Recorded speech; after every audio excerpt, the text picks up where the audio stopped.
As a Colorado roofing contractor, this is one of the most common questions that we get. This happens after people experience a hailstorm, if they find missing or loose shingles, maybe a shingle blows in their yard, or they notice a leak in the roof and the drywall is getting soggy. A lot of homeowners assume that the answer is always yes, that they need to replace their roof because they notice something bad with their roof and they're worried, hey, I need a whole new one. And it's not. A lot of roofs can be repaired. But we also see a lot of homeowners who wait way too long to make a call, and that's where it can get expensive.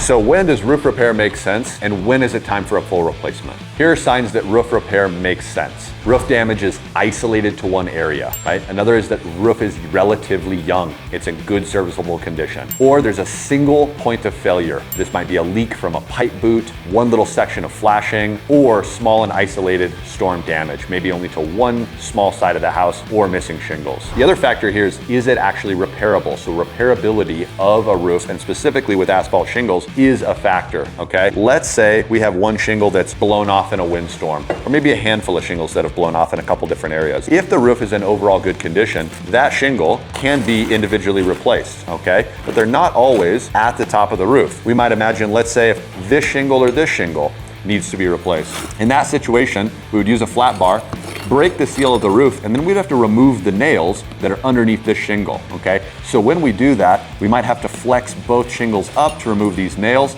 insert a new shingle, and then nail. Now these are brand new shingles and I can bend them up, all right? If they don't pass that test, i.e. if I bend them up to repair this shingle and then damage this shingle, now I have to replace this one, okay? To replace this one, I damage this one, and so on and so forth. So that's a good example of overall shingle brittleness, and it can be a good example of, hey, the roof, it might be missing only a couple of shingles, but it's not in good sound condition and it's not repairable. And that's a situation that we see typically on older roofs where we have wind damage. The damage isn't that severe. However, it can't be properly repaired. Signs that roof replacement is the right call would be multiple active leaks, aged shingles that are losing granules, that's the little rocks that are on top of your shingles, across large areas where you can see a whole section of the roof where it's losing the granules. Saturated decking, wet, soggy, plywood sheathing underneath the roof means you have an extensive leak, probably can't be fixed with a repair. Installation errors from the original roofing job. That's one we see a lot, where people have issues with the roof in combination with bad workmanship throughout the roof. It's hard to know that repair is going to truly solve the problem if the rest of the roof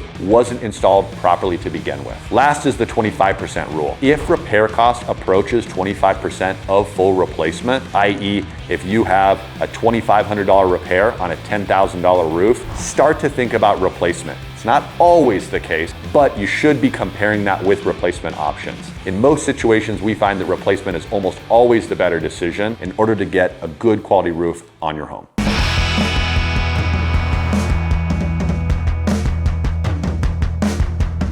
How bad is bad when it comes to hail damage? How do we know if the roof is fine, even though it's impacted by large hail, and how is it damaged? Luckily, there's a little bit more of a clear standard here between insurance companies and professional roofing contractors. The general rule of thumb, and this can vary on the product, even your insurance company. However, the rule of thumb that we think is pretty good and accurate is a standard of 10 damaging impacts on individual shingles per 100 square foot area. So that's why you'll see a lot of sidewalk chalk on roofs. We'll go up there and we'll mark if I have a damaged shingle here and a damaged shingle here, and we have hail impacts. Once we have 10 damaging impacts in 100 square feet, and then we can see that on 3 of 4 sides of the roof. Let's say there's just 4 facets to a roof. If we find that on 3 of those 4 facets that are damaged, we consider that roof totaled, and the vast majority of the time the insurance company agrees.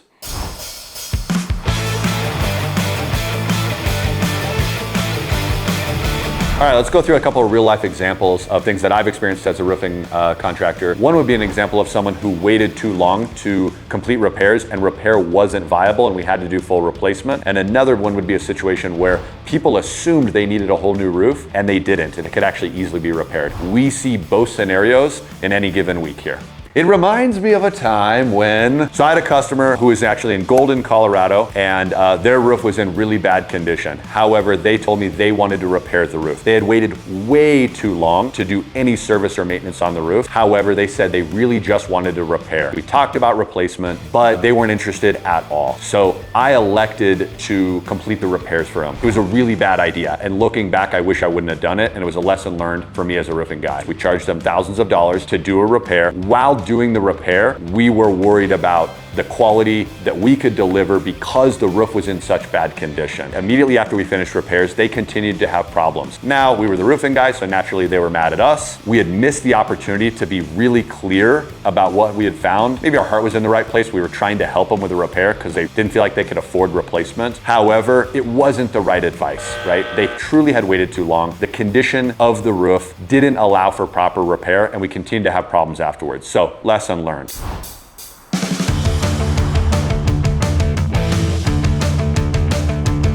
With that said, I've also seen the opposite, where we really got to be the good guy. So we went out to a homeowner's house in Boulder, and when I pulled up in the driveway, they said, I know, it's nice to meet you. I already know I need a whole new roof. I already know it's bad. Look at all the shingles that I found in my driveway. And they had a big chunk of shingles that had lifted off their roof from a windstorm. And it seemed like a lot. And from the backyard, they could see underlayment and they could see the shingles flapping in the wind. It looked really bad. And so their thought was, it's so dramatic looking, I have to do a full replacement. When I looked at it, it was only about 9 shingles, right? The rest of the roof was in great condition. No other maintenance was necessary. The shingles were still pretty flexible and workable, and we were able to complete that repair in about 2 hours, and the roof looked great, and we never had any problems. That's a good example of just because the damage looks really bad doesn't mean it's not repairable, and other situations where at first glance, the roof seems fine, and it can easily be repaired, that might not be the case. So, as unsatisfying as it might be, the only way to really tell is to have a professional inspection. Hopefully this information helps you guys understand a little bit more about what we're dealing with when we're talking about, can I repair my roof or should I replace it?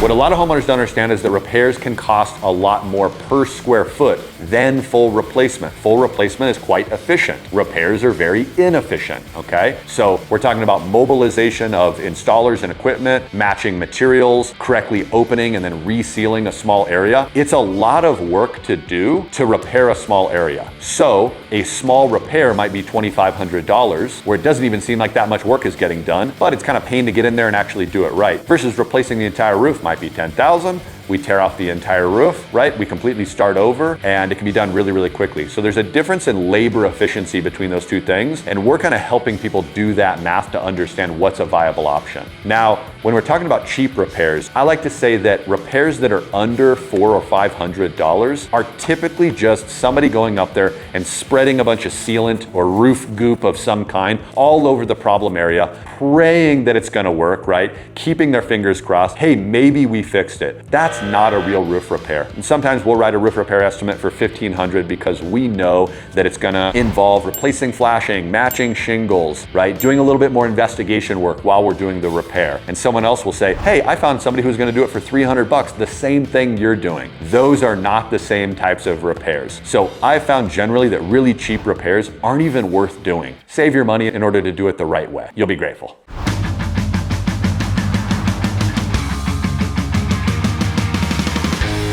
Now, if you're considering roof repair versus roof replacement on your home and you're still unsure at the end of this video, I don't blame you at all, okay? The most sure way to know is to get a free inspection. That's what we do. We do a complete inspection of the roof. We check out your attic. We also check for storm damage. Specifically, a lot of hail damage, right? And then we give you a straight answer. So we're looking for hail damage to see, hey, does your roof qualify for an insurance claim? And should you pursue that route? Should you go ahead and collect estimates to replace your roof? Is your roof fine? And we look at roofs all the time that are in perfectly good condition. People just want them checked out to be sure and have peace of mind. Or hey, your roof doesn't need to be replaced, but it can be repaired and it should be soon and properly to avoid more expensive problems later. Those are kind of the 4 buckets that we see on the thousands of roof inspections that we do. I'm Patrick with WestPro Home Exteriors. If you need help with your roof and you're in our area, feel free to give us a call. We're happy to help and our inspections are free. If you want more helpful information and to help guide your decisions on what to do with your roof, repair, replacement, costs, etc., we cover all of that in our other videos, and there's a link in the description below.